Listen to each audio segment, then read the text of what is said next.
아니 괜찮아. 보는 사람이 고개 돌리겠지. 아 그래. 살짝 이렇게 삐딱하게 보면 되겠지. 아난잘 보이던데. 자 알겠습니다. 자 녹화 버튼 눌러서 내가. 네 눌렀어요. 자 그러면 거기 맞아 봅시다. 그 왼쪽 날개에 나와 있는 그 두 번째 문단 중에서 세 번째 점을 보세요. 자 해수의 온도는 육지 기후에 영향을 준다. 그래서 우리나라에서 12월 최저 기온은 바다 영향을 받는 해안지대 내릴 때보다 높게 나타난다. 이게 무슨 말이냐면 그 우리나라가 요렇게 있다라고 친다고 하면 아까보다 작아졌는데 아무튼 원래 우리나라 손바닥만한 나라예요. 자 그치 다 손바닥만 하잖아. 오. 오른장가. 아무튼 이렇게 되어 있습니다.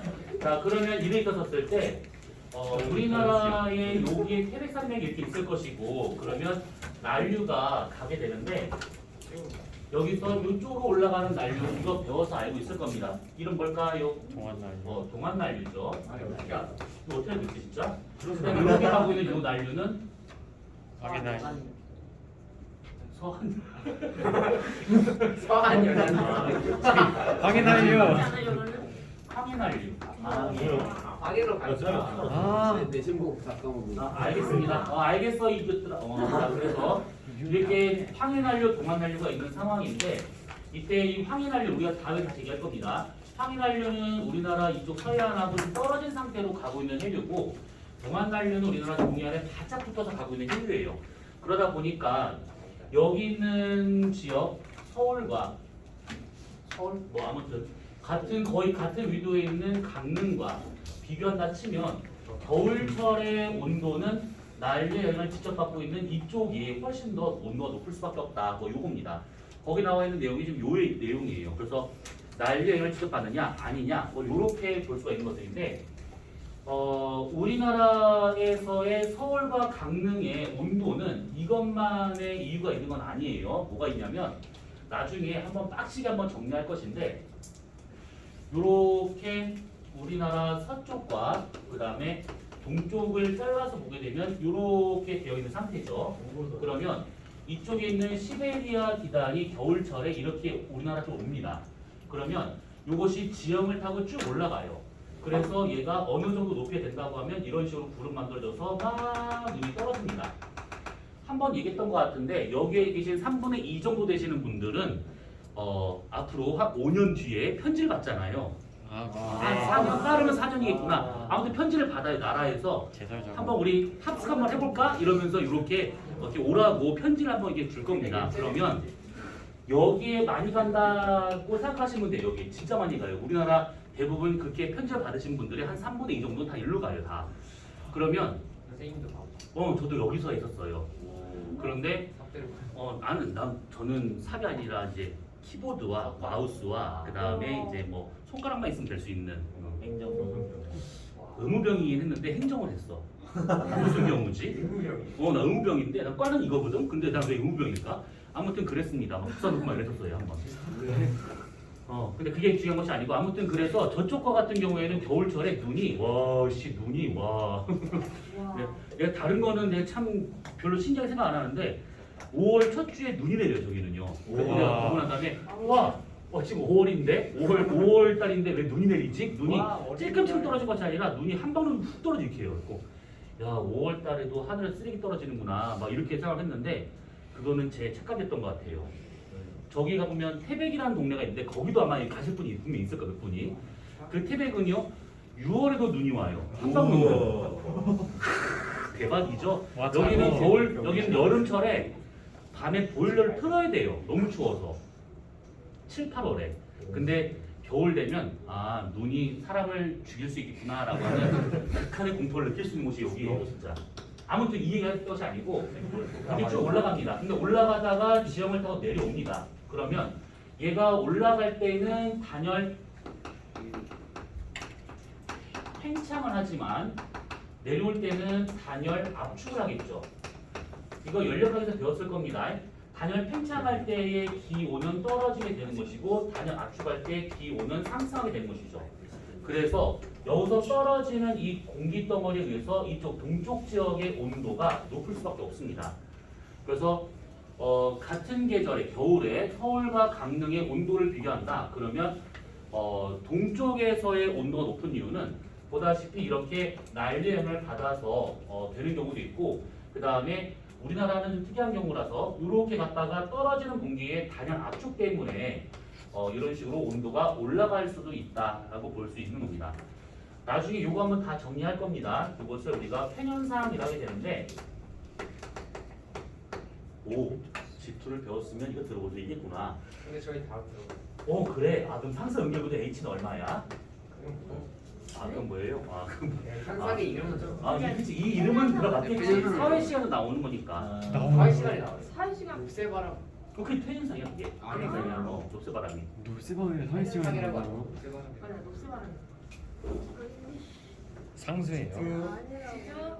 이거는 G2를 했으면 당연히 알 수 있을 것들인데. 와, G2 배우신 분. 손 못 들겠지, 여기서. 그치. 손 못 들 거야. 아무튼 나중에 얘기할 것인데 125-t-td로 구할 수가 있어요. 근데 아무튼 그렇습니다. 들어봤어? 들어봤어? 이게 와, 들어봤어? 들어봤어? 아니 선생님 말을 씹어. 그치? 씹었어 지금? 씹은 거야? 너의 말은 무시하겠다 뭐 이런 거야 지금? 영상을 끊어. 알겠어 알겠어. 끊어요. 자, 뭘 끊어? 끊으면 얘 죽어. 자, 우선은 그러면 요렇게. 자, 조용. 그래서 같은 겨울에 같은 위도에 있는 서울보다 강릉의 온도가 높은 이유는 난리 영향을 받아서, 그리고 저렇게 단연 압축된 공기의 영향을 받아서 라고 생각하시면 됩니다. 그 다음에 또 하나는 이거랑 비슷한 얘기인데 이런 경우도 있어요. 큰 대륙이 있습니다. 아주 큰 대륙이 있어. 유라시아 대륙 정도로 생각하시면 돼요. 중위도 지역의 큰 대륙의 서쪽 지역하고 동쪽 지역하고의 계절이 좀 다릅니다. 그러니까 같은 계절 하더라도 온도가 좀 달라요. 뭐냐면 큰 대륙의 중위도 지역, 다시 말하면 편서풍이 부는 지역으로 생각한다 치면 큰 대륙의 서쪽은 바다에서 오는 편서풍을 받게 되는 것이고, 이렇게 대륙 동쪽에 있는 지역은 대륙 중앙에서 오는 편서풍을 받고 있더라. 요거예요. 그러면 확실히 바다에서 영향을 받는 이런 서쪽 지역과 같은 경우는 바다에서 오는 바람이다 보니까 상당히 습도가 높은 상태가 될 것이고, 이쪽 지역과 같은 경우는 건조한 상태가 될 수 있다라는 얘기죠. 그럼 아까 얘기한 것처럼 습도가 높다, 건조하다라고 하는 것은 대기의 비열이 다르다라고 볼 수가 있는 것들이지. 그러면 온도 변화는 누가 더 많이 나타나느냐? 건조할수록.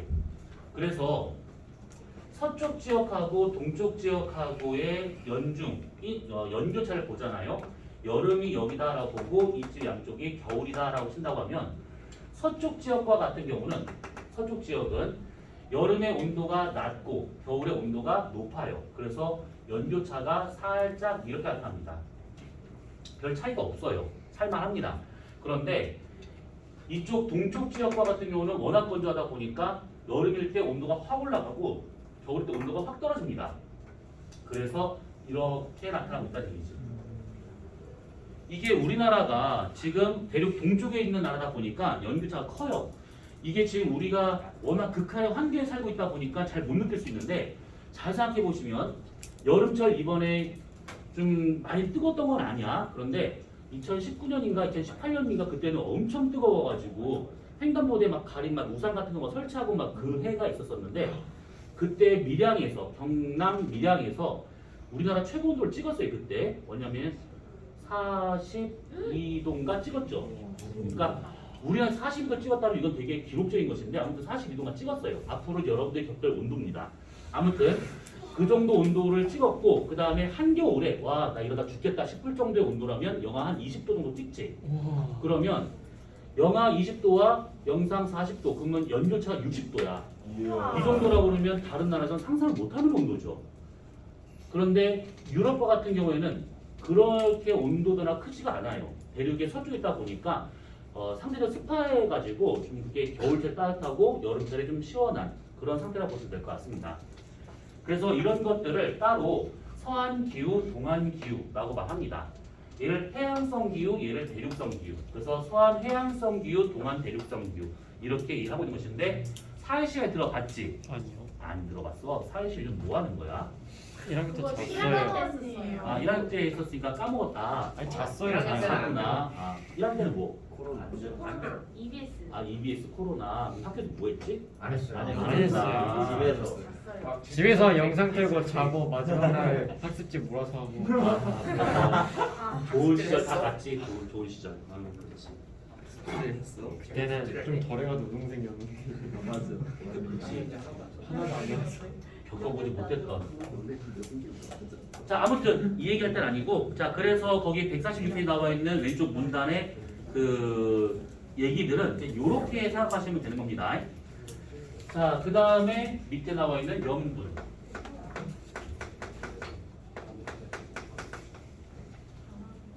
자 염분이라고 하게 되면 얼마만큼 염류가 들어가 있는가 이걸 값으로 표현한 것을 우리가 염분이라 할 수 있는 것들이죠. 근데 그걸 하기 전에 염류를 먼저 생각을 해봐야 됩니다. 자 염류와 같은 경우에는 바닷물 속에 용해된 모든 물질을 염류라고 하죠. 그러면 이 용해되지 않은 물질들 그러니까 뭐 진흙과 같은 것들은 염류라 볼 수가 없는 것들이죠. 다 녹아야지만 염류라 볼 수 있는 것들이니까. 그러면 이런 염류들 중에서 거기 좀 나와 있을 것인데 가장 많은 건 누구냐? 당연히 염화 나트륨입니다. 염나. 그 다음에 염화 마그네슘이 그 다음이죠. 그 다음은 극미량이기 때문에 우리가 알 필요가 없습니다. 그래서 염화 나트륨과 염화 마그네슘 정도만 기억하고 있으면 되는데 이게 보통 우리가 소금이라고 말할 수 있는 것들이고 요 놈이 간수라고 말하고 있는 것들이죠. 자 그래서 소금을 맛보면 당이 짜고 간수를 맛보면 써요. 그래서 바닷물을 벌컥 들이마시잖아요. 그러면 맵단다. 짜고 쓰죠. 그래서 그냥 그것은 염류들이 그냥 저렇게 있구나라고 생각하시면 되는 겁니다. 자 이런 염류들이 초창기 바다가 형성됐을 당시에는 대기에 있는 수증기가 응결돼서 떨어지다 보니까 맹물로 떨어졌을 것인데 지금은 맹물이 아니죠. 그러면 시간이 지나면서 뭔가 계속 들어왔다는 얘기인데 그런 것들을 우리가 경로상 따져본다 치면 크게 세 경로를 통해서 들어와요. 우선은 지각에서 이렇게 들어온 경우도 있고 대기에서 이렇게 들어온 경우도 있고 아니면 지구 내부에서 화산 활동에 의해 가지고 이렇게 유입된 경우도 있고 아무튼 세 경로를 통해 들어옵니다. 자 그러면 여기서 질문 쑥 들어가요.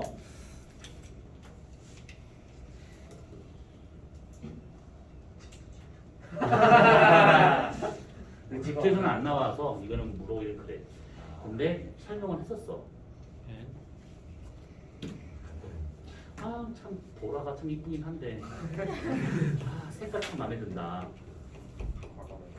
블루도 괜찮아. 저 둘이 앉아가지고 그냥 눈에 밟히네 그냥.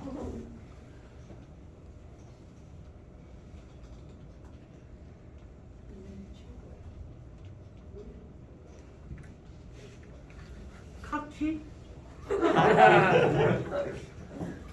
카키? 지금 선생님 말하시고 지금 씹은 거야? 아, 씹은 야. 거야? 와, 나 지금 개무시 당한 거야? 와, 진짜 야, 어이가 없네. 꺼. 자, 시원하 야동. 이거 쉬운 거야. 쉬운 거. 지각의 8대 원소. 조용히, 다 조용히 해, 다 조용히 해. 다 조용히 해. 입 물어, 입 물어. 날 봐야지. 걔 어차피 몰라. 날 보고 얘기해. 지각의 8대 원소. 야, 너가 아는 거 찍어. 원소 많잖아. 아, 몇 개 없구나. 너무 죽일 게 외우라는 것도 아닌데 뭐. 자, 지각의 8대 원소 날 봐야지. 괜찮아. 제일 많은 거. 광물도 되게 있었는데.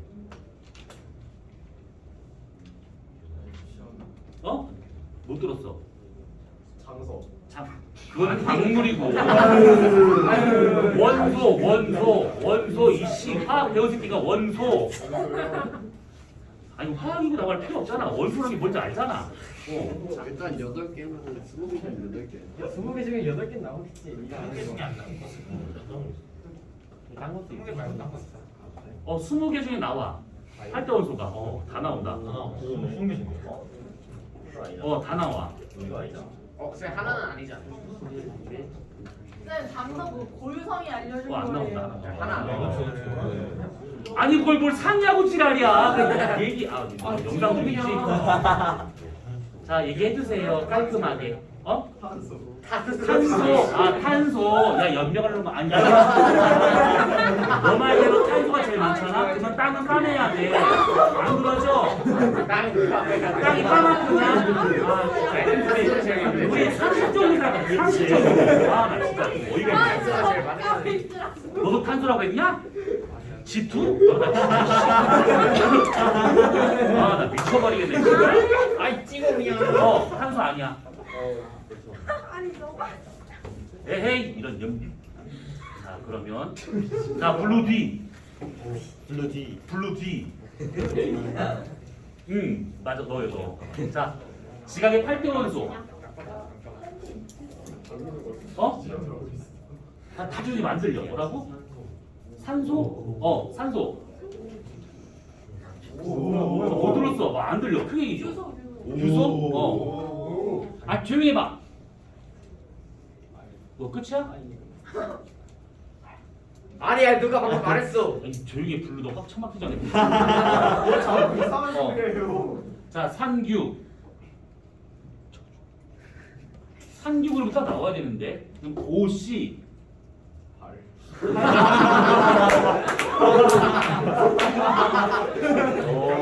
와 영상 중인데 어떡하지? 이거를 끊고 그냥 접하 그냥 비명소리가 나게 해줘. 아니야 끊지는 마. 듣는 사람이 비명소리 어디서 나는가 들어야지. 시원해요 시원해. 오씨. 시원해요. 잠깐만. 아니야. 자 블루 뒤 빨리 얘기해줘. 산규.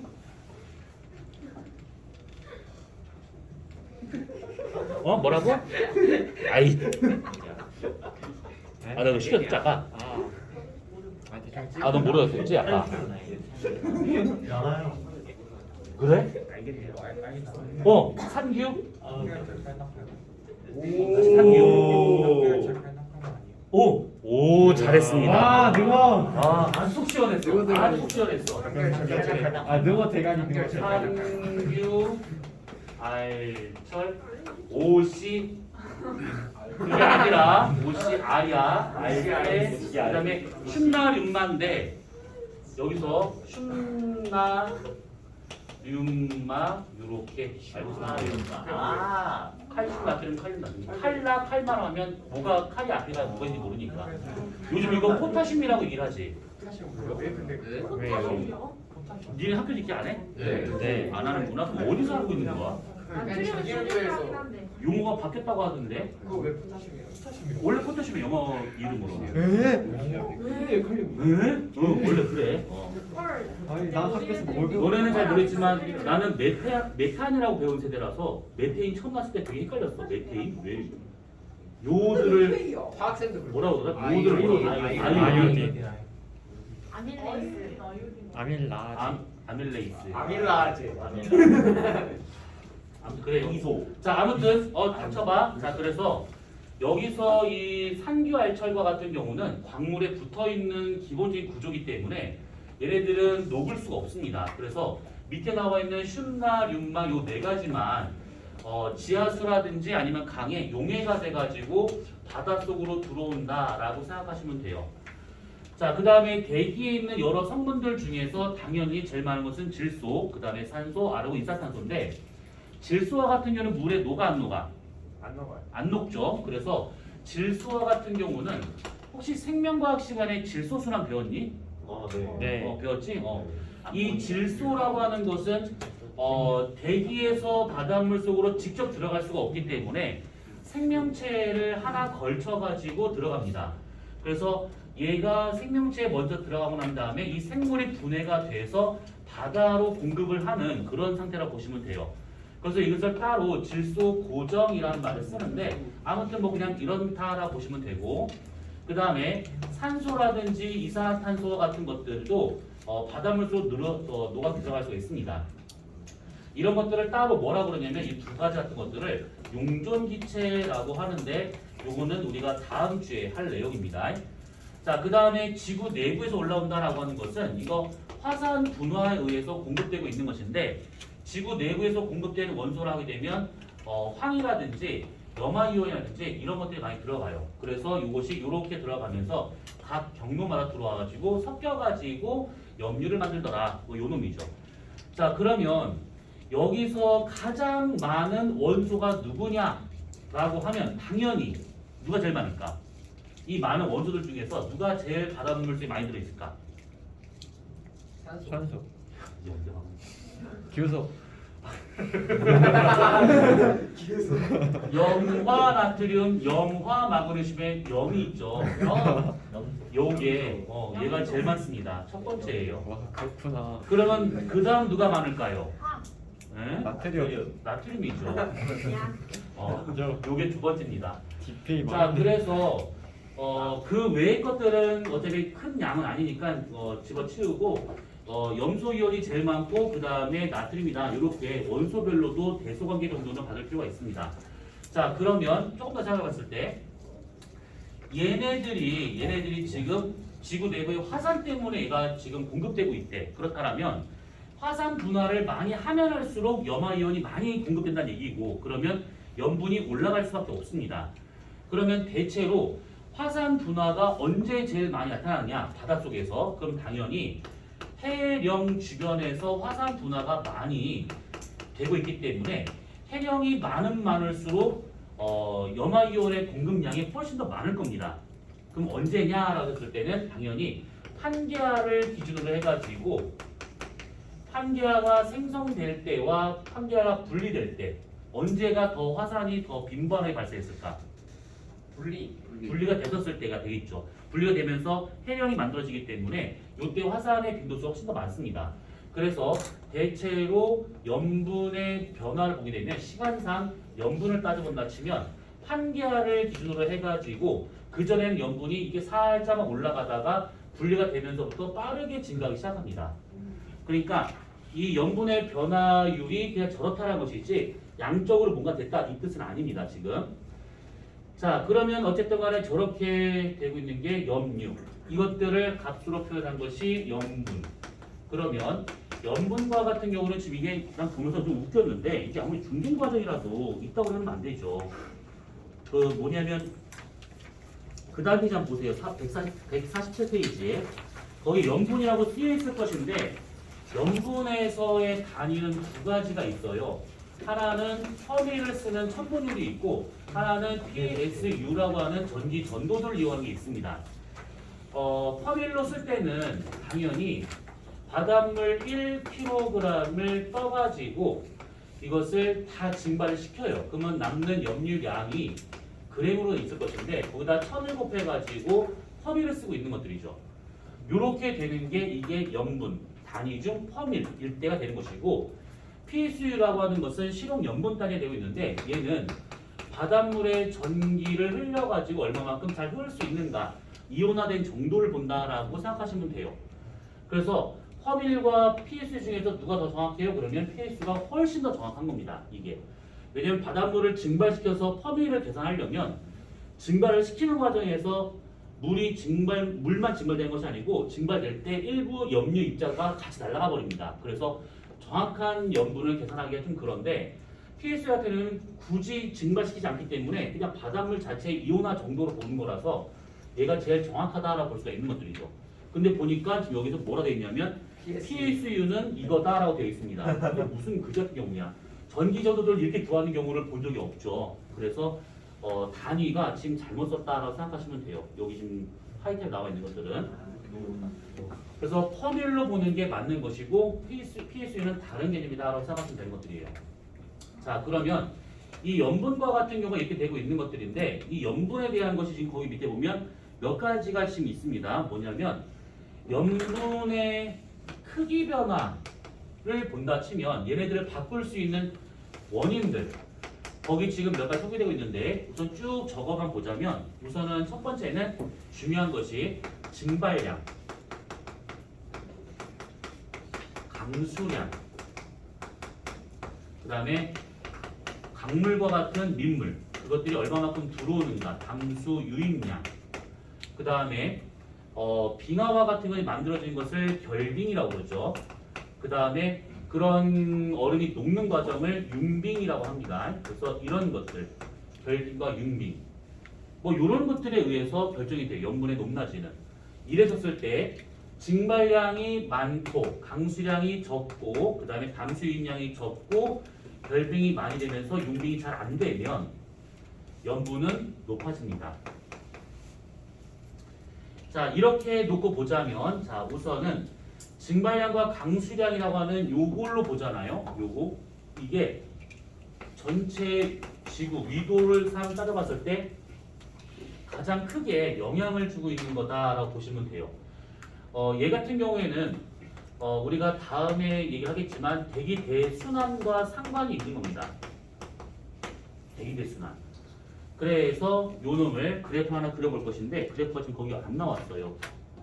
문제도 안 나왔을까?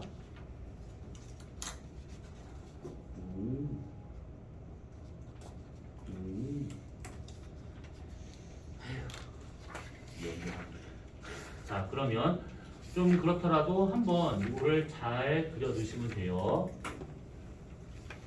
자, 이쪽을 위도, 이쪽을 어떤 량, 대략 가운데를 적도, 그 다음에 뭐 여기쯤을 30도, 여기쯤을 60도, 북반구 쪽. 그 남반구는 어차피 북반구와 대칭입니다. 이렇게. 자, 우선은 증발량을 먼저, 강수량을 먼저 한번 얘기해 볼 것인데, 자, 이 강수량과 같은 경우에는 노란색이에요. 강수량은 확실히 상승기류가 있는 쪽에서 잘 만들어지죠. 상승기류. 공기가 만나서 상승을 하게 되면 구름이 만들어지면서 비가 잘 떨어집니다. 그러면 위도상 봤을 때 어디가 제일 상승 많이 하느냐? 당연히 적도가 되겠죠. 여기는 무역풍과 무역풍이 만나기 때문에 상승이 되게 강합니다. 그래서 여기서는 강수량이 아주 많아요. 그 다음에 양쪽에 있는 이 60도와 같은 경우는 극지방의 찬 공기하고 그 다음에 중위도에서 불고 있는 편서풍하고 만나가지고 상승기류를 잘 만듭니다. 이건 다음에 기권할 때 온대적이라 얘기하면서 좀 더 이해할 것인데 아무튼 60도 부근에서 장마전선과 같은 정체전선이 잘 만들어집니다. 그러면 0도하고 60도 중에서 어디가 더 강수량이 많냐? 그러면 당연히 적도가 더 많을 수밖에 없어요. 이쪽에 있는 것보다는 60도보다는 적도 쪽에서의 강수량이 훨씬 더 많습니다. 그럼 30도 지역과 같은 어떠냐? 30도 지역은 중위도 고압자라 해가지고 하강기가 되게 강하게 나타나는 지역입니다. 그래서 여기서는 강수량이 별로 안 많아요. 상당히 건조한 상태다 보니까 사막이 이 중위도에 많이 몰려있는 것들이죠. 그래서 여기에 강수량이 좀 적구나. 그러면 그것을 그대로 연결을 해보게 된다면 이런 식으로 나타나게 되더라라는 거. 요렇게 되는 거. 위도별로 0도하고 60도 지역은 상승기류가 강하고 30도 지역은 하강기류가 강하다 보니까 강수량 분포가 이렇게 나타난다는 뜻입니다. 그 다음 증발량과 같은 경우에서는 요걸 좀 생각해 봐야 됩니다. 증발이라고 하는 요 놈은 단순히 기온이 높으면 당연히 증발 잘 돼요. 그런데 증발이라고 하는 것이 기온만으로 되는 게 아니죠. 얼마만큼 습도가 높은가 낮은가. 특히 습도가 낮을수록 증발이 잘 됩니다. 건조할수록. 그 다음에 바람이 세기, 풍속이 강하면 강할수록 증발이 잘 되겠죠. 그래서 기온이 높고 습도가 낮고 바람이 세게 부는 지역에서 증발이 잘 되고 있는데 그게 어디냐라고 하면 30도 지역이 제일 많이 증발됩니다. 온도는 적도보다 낮지만 건조한 데다가 사막이 많은 걸 생각해 보면 그리고 편서풍이 있는 지역이다 보니까 바람이 세요. 그래서 증발량이 여기 지역이 좀 많습니다. 30도 부근이. 그 외의 지역은 증발량이 별로 없어요. 그래서 증발량 그래프는 대략 이렇게 그려지더라라는 겁니다. 자, 그러면 이게 위도별로 받아졌을 때 증발량과 강수량이 이렇게 나타난다? 그러면 지금 여기 0도 지역은 노란색이 빨간색 위에 있잖아요. 강수량이 증발량보다 훨씬 더 많습니다. 마찬가지로 60도 지역도 증발량이 강수량보다 많아요. 그래서 0도하고 60도 지역의 염분은 낮을 수밖에 없고 그 다음에 중위도 지역과 같은 경우는 빨간색이 노란색 위에 있잖아요. 증발량이 훨씬 더 많은 것이죠. 그래서 중위도 지역의 염분이 더 높더라. 그래서 염분의 크기를 보자면 중위도 지역, 그러니까 30도 지역이 가장 높은 것이고 그 다음이 어디냐라고 하게 되면 0도 지역이 그 다음에 염분이 높고요. 그 다음이 어디냐라고 하면 60도 지역이다라고 생각하시면 돼요. 0도하고 60도는 계절에 따라 다를 수 있기 때문에 이 순서는 바뀔 수 있지만 30도 지역의 염분이 높은 것은 안 바뀝니다. 중위도 지역, 우리나라 근처가 가장 염분이 높게 나타난다 이렇게 생각하시면 되는 것입니다. 자, 그 다음에 담수 유입량과 같은 경우는 강물의 양을 말하고 있는 것인데 이거와 같은 경우는 태평양을 예로 든다 치면 태평양이 이렇게 있습니다. 이거 지금 태평양이에요. 그럼 우리나라가 여기 지금 이렇게 딱 생각하고 여기에 지금 미국이 있다라고 이렇게 보시면 될 것 같습니다.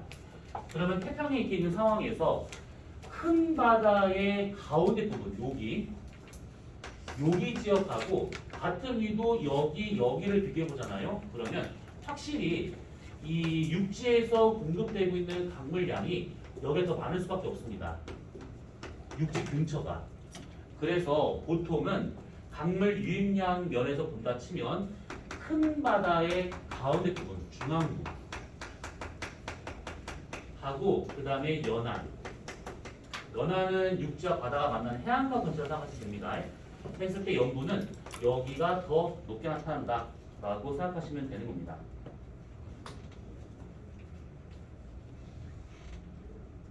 됐지? 이렇게. 그래서 담수 유입량은 이제 그렇게만 보시면 될 것 같고 결빙이나 융빙과 같은 이거는 뭐 뻔한 얘기죠. 결빙이 되면 당연히 더 짠 바다가 됩니다. 물만 얼어버리기 때문에 염류가 더 많아진 효과가 발생하고 있는 것들이죠. 자, 이렇게 해서 이제 원인별로 이제 나타나는 것이 있고, 그 다음에 이런 것도 있죠. 뭐냐면 우리나라 주변에서 본다고 치면,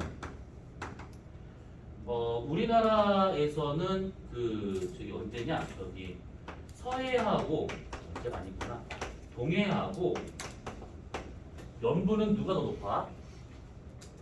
이거 내신이었잖아. 서해? 서해. 서해. 동해. 남해. 동해. 동해가 훨씬 더 염분이 높죠. 왜 그러냐면 동해와 같은 경우는 들어가는 바다 강물이 별로 없습니다. 근데 서해와 같은 경우는 우리나라에서 뭐 한강, 뭐 금강, 영산강, 북한에 있는 대동강, 중국에서 오는 양지나 아니면 황하강 강이 많이 들어오기 때문에 서해 염분이 낮아요.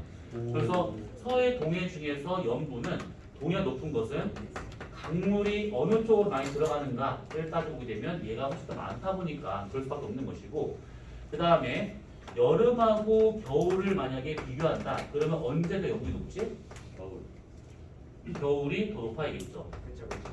이거는 계절에 따른 강수량이 여름에 집중하다 보니까 이렇게 나타날 수 있다는 겁니다. 자, 그러면 이제 우리나라는 그렇다라고 보고 여기서 한 가지만 잠깐, 어이구야, 와, 시각자료.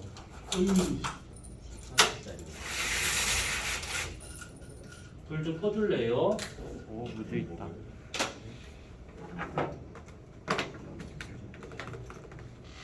아이고, 이거 하나 보자고 진짜 별짓을. 영상 올릴 건데 왜 찍은 거지? 신기하네. 영상을 안 볼 걸 아니까. 아, 그랬구나. 최대한 노력이구나.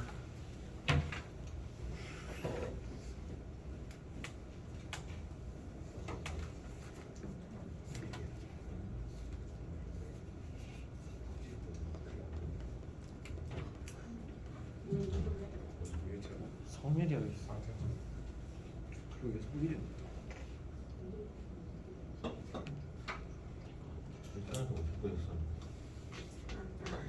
될 텐데. 근데는 GPA 1, 2, 3, 4, 5, 6, 7. 다 드르륵. 다들 저 그냥 4나 그런 거. 제가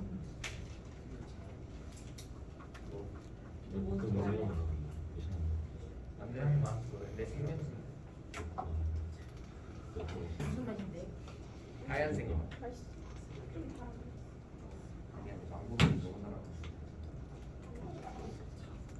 시우야 받아. 역시 진짜. 막 겨드랑이 닦는지.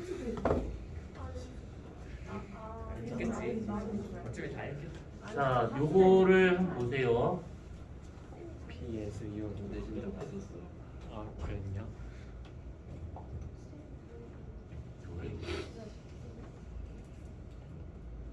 자, 보시면 미래는 잘 안 보이는 거야?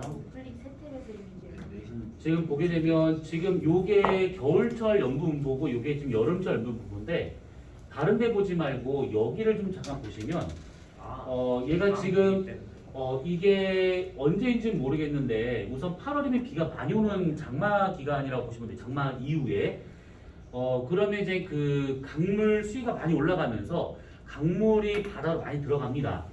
그 중에서 우리나라는 워낙 손바닥만한 나라다 보니까 강물이 불어봤자 별로 없어요. 그런데 이 옆에 있는 요 민폐 국가 있잖아요.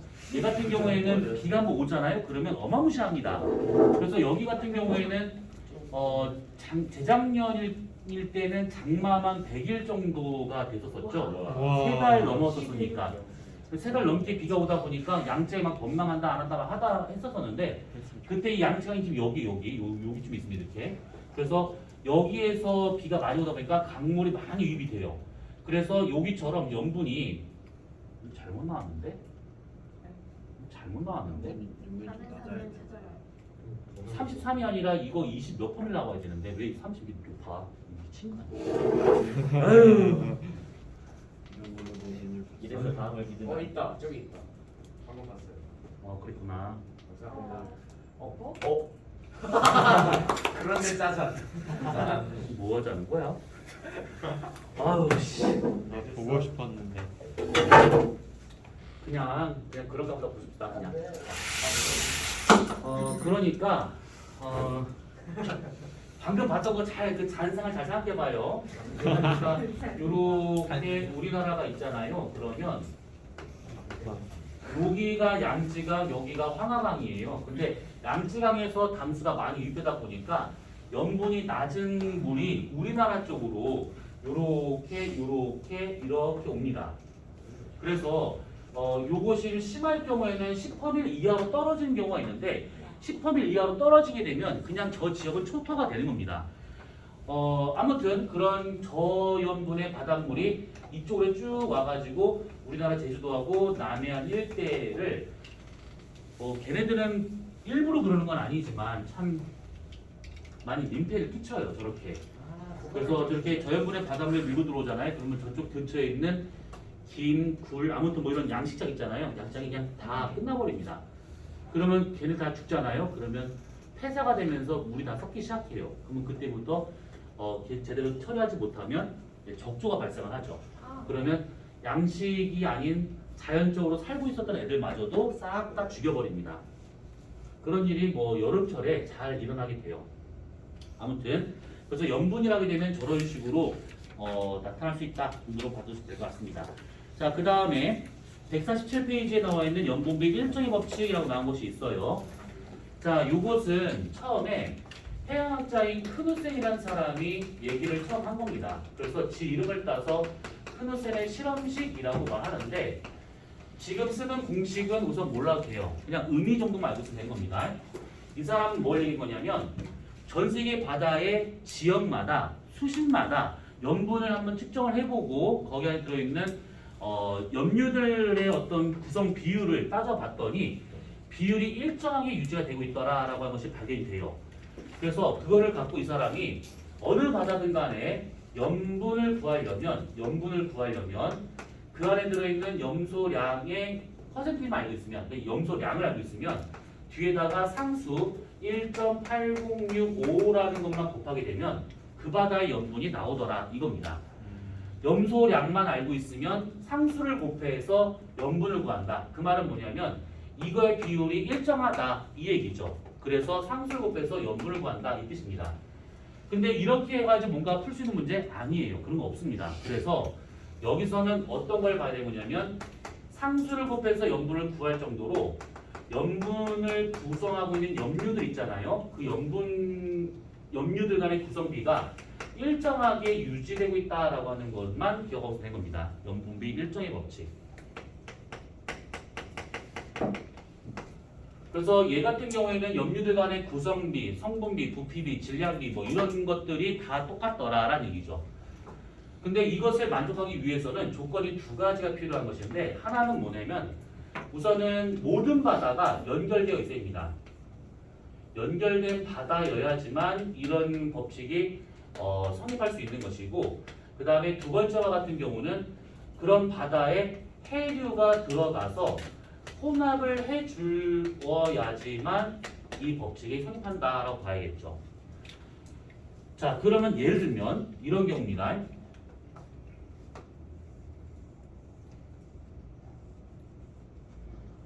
오이요. 어디? 사해? 유럽. 오 아 비슷해. 거기 그 비슷해. 이탈리아 있는 오 지중해. 우와. 지중해. 저게 이탈리아예요? 스페인이고 이탈리아, 그리스, 이스라엘, 이집트, 리비아 뭐 이렇게 우와. 아무튼 이게 있습니다. 선생님 세계지도 한번 세계지도?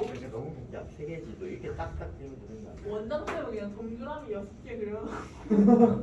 어깨 갈 거 없어. 진짜 한 번만 더. 한 번만 해주세요. 해서 그러시오. 세계지도? 유럽, 아시아, 브라시아. 아프리카, 와, 테트리스다. 이거를 하나 붙여되고 안 붙여되는데 아무튼 나는 여기다 짧게 붙여서 뭐 인도 뭐 특징만 보면 되죠. 우리나라 뭐 있다 치고 북미, 남미, 호주, 해양. 원장쌤이 되게 존경스러워. 근데 원래 세계지도는 좀 쉽게 그리는 게 더 나아. 자주 그려야 되는 거니까. 네. 웃길까요? 왜? 근데 대학 다닐 때 한번 장난 삼아서 대학 강의실에다 세계지도 한번 그린 적이 있었거든. 위도 경도를 다 점선을 해가지고 한번 그려봤는데 그냥 할 게 없으니까 그 줄 알고 있는 거야. 근데 나름은 되게 잘 그렸다고 생각했는데 잘 그렸어요. 사진이 있어요. 근데 무슨 의미가 있나 싶어 그런 게. 자 아무튼 아직 이해가 아니야. 이것만 빨리 끝내도록 합시다. 자 대서양이 여기 있잖아요. 그러면 대서양에서 바닷물이 지중해 쪽으로 들어갑니다. 여기를 지브롤터 해협이라고 하는데 아무튼 들어가요. 그래서 여기 지중해에 그 바닷물이 공급이 되고 지중해에서 다시 바닷물이 빠져나옵니다. 근데 그 얘기를 하려고 한 것이 아니고 이렇게 들어왔던 이 바닷물이 지중해까지 연결되어 있으니까 대서양이나 지중해나 요게 만족하다 보니까 염분비 일정없이 성립합니다. 그런데 여기서부터 쭉 들어가서 이렇게 해가지고 하나의 강을 따라서 쭉 가다가 여기쯤에 이렇게 해가지고 맺히는 곳이 하나 생겨요. 여기는 여러 대 한번 다 들어봤을 사해가 여기죠. 그러면 여기 입장에서 봤었을 때는 지중해에서 유입된 바닷물이 들어갔는데 문제는 나가는 곳이 없어요. 여기가. 그 얘기는 뭐냐면 얘가 해류가 들어온 것이 아니라 그냥 물만 유입된 거기 때문에 여기와 같은 경우는 얘랑 염분비가 일정히 유지될 수가 없다라고 볼 수 있는 것이죠. 그러니까 여기나 여기는 해류가 들락날락거리면서 서로 혼합이 되지만 여기는 들락날락거리는 것이 아니라 일방적으로 들여보내겠다 보니까 들어가는 과정에서 일부 이 지역에서 녹은 물질이라든지 이런 거에 의해 가지고 염분비가 일정히 유지가 안 될 수 있다라고 합니다. 그래서 여기 같은 경우는 염분은 200%이다라고 말하지만 염분비에 일정하지는 않더라 이렇게 볼 수가 있는 것이죠. 아무튼 그래서 염분 밀제 법칙은 이 크루센의 이 사람 실험식을 통해서 나온 얘기다라고 생각하시면 되고 관련된 문제가 있다? 그럼 무조건 비례식이다 라고 생각하시면 돼요. 산수 문제 있죠? 산수 문제. 끝. 와. 수고하셨습니다. 네. 좋아요. 혹시 우리 잠깐 얘기 좀 하자. 이래봐. 살려주세요. 아니 널 어떻게 해치려거나 물거나 하지 않을 거야.